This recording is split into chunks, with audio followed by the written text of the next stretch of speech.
Sot nuk është një lajm i zakonshëm. Sot është një thirrje. Një thirrje për çdo shqiptar, në Tiranë, në Prishtinë, në Shkup, në çdo cep të globit ku rreh një zemër shqiptare. Sepse shqiptarët kanë nevojë për një vend ku të flasin pa frikë, ku të dëgjohen pa u censuruar dhe ku e vërteta nuk blihet me para.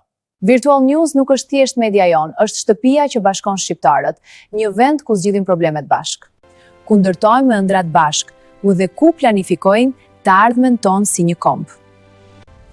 Ne nuk blihemi nga askush, nuk shitemi nga askush dhe nuk friksohemi nga askush. Sepse e vetmja gjë që na udhëheq është e vërteta. Nëse e larg vendlindjes, kjo është dritarja jote. Nëse kërkon shpresë, kjo është zëri yt. Bashkohu me Virtual News. Sepse Shqipëria nuk është vetëm një vend, është një zemër që rreh në çdo shqiptar. Ky ishte Virtual News. Faleminderit që na ndoqët.